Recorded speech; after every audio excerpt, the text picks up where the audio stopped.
C'est une réalité qui était devenue tellement, mais tellement évidente que, en sortant de la messe, j'ai attendu que le prêtre qui avait célébré sorte de la sacristie et je lui ai dit « Je veux vous rencontrer ». Alors il m'a dit « Mais pourquoi, madame ?»« Ben parce que je veux devenir sainte. »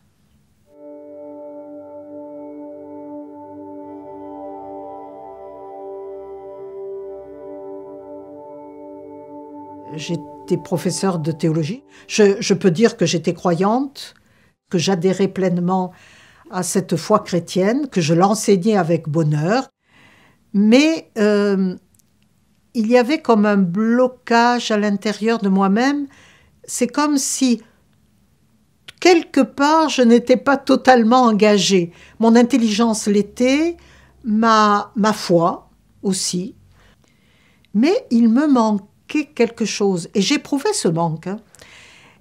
Je vivais les liturgies, j'allais même à la messe en semaine, et c'est d'ailleurs pendant une Eucharistie, en semaine, que quelque chose s'est passé en moi, brusquement, brutalement, de manière totalement imprévisible,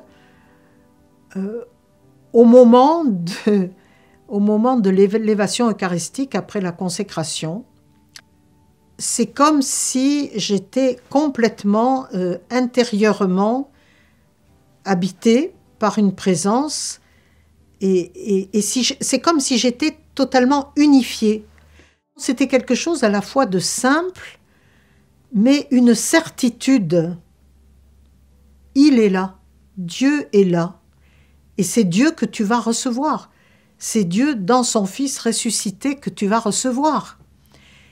Et tu ne peux pas vivre n'importe comment en ayant reçu le Christ ressuscité. Il va falloir que tu ajustes la totalité de ta vie à cela.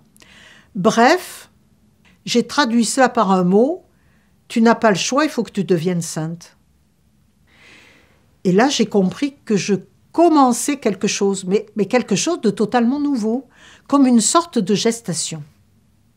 Je crois que je ne pourrais pas m'exprimer autrement.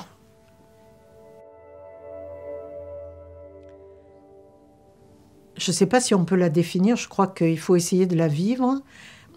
Pour moi, je dirais c'est être de plus en plus uni à un Dieu qu'on sait qui est un Dieu d'amour pour pouvoir aimer vraiment les autres. Il ne s'agit pas de faire de grands exploits. Il s'agit au quotidien de se vivre comme possiblement uni à Dieu, de se vivre en relation avec Dieu. Et c'est alors qu'on s'aperçoit que nos relations aux autres sont modifiées.